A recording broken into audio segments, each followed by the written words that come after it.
23 November 6টি কেন্দ্রে উপনির্বাচনের ফলাফল প্রকাশ হয়েছে, আর সেই উপনির্বাচনের ফলাফল গিয়েছে শাসক শিবিরের দিকেই। 6টি আসন পেলেও কার্যত ভরাডুবি হয়েছে বিজেপির।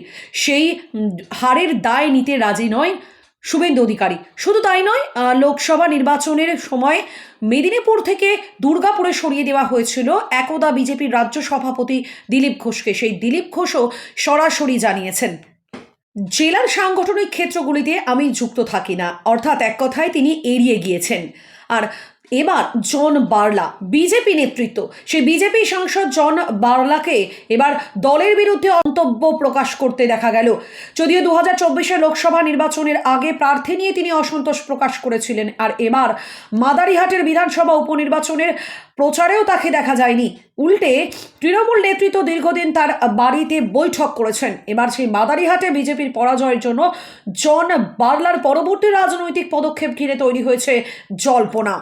বঙ্গ বিজেপি নেতৃত্বকে নিশানা করে জন বার্লা এদিন বলেছিলেন, কলকাতায় বসে দল চালালে এমনটাই তো হবে। ওখানে বসে সিলেকশন করে দিয়ে মনে করা হয়েছিল খুব সহজেই জয় আসবে, কিন্তু তা তো হবে না। বাস্তবে তাই তার ফল হয়েছে উল্টো। চা বাগানের শ্রমিক নেতৃত্বকে গুরুত্বই দেওয়া হয়নি। দলীয় নেতৃত্বের অহংকারের কারণেই এমন ফলাফল হলো। এর পাশাপাশি মনোজ টিগ্গাকে নাম না করে ওয়ান ম্যান আর্মি বলেও কটাক্ষ করেছেন তিনি। শুধু তাই নয়, সরাসরি বিজেপি নেতৃত্বকে তিনি কটাক্ষ করেছেন। আর তারপরেই অন্দরে জল্পনা শুরু হয়েছিল, তাহলে কি এবার তিনি বিধানসভা নির্বাচনের আগে বিজেপি ছেড়ে তৃণমূলে যোগ দেবেন? এ প্রসঙ্গে মন্তব্য করতে গিয়ে রাজ্যের বিরোধী দলনেতা শুভেন্দু অধিকারী বলেন, এখনও বিজেপিতে, মাঝে ওনার স্ত্রী অসুস্থ হয়েছিল, এই সব ব্যাপারে আমি কিছু বলতে চাই না, এসব বলার সময় এখন নেই। অর্থাৎ বিজেপির হারের পর থেকে কার্যত বিজেপি নেতৃত্বরা বিভিন্ন রকমের মন্তব্য করে চলেছেন, এমনকি অনেকেই দলের বিরুদ্ধে মুখ খুলেছেন। শুধু তাই নয়, সাংবাদিকদের মুখোমুখি হয়ে নিজেদের বিপর্যয়ের কথা মেনে নিতে নারাজ শুভেন্দু অধিকারী। তিনি বলেন, কোনো বিপর্যয় হয়নি, বাংলাতে উপনির্বাচন হয় না। কিছুদিন আগে ধূপগুড়িতে আমাদের জেতা সিটে 4000 ভোটে হারিয়ে দেওয়া হয়েছিল।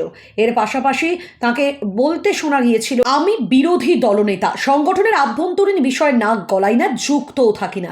তবে আমি শুধু একটা জিনিস উপলব্ধির মধ্য দিয়ে বলতে পারি যে নির্বাচনমুখী সংগঠন এবং আন্দোলনমুখী দল বা মোর্চা তৈরি করতে হবে।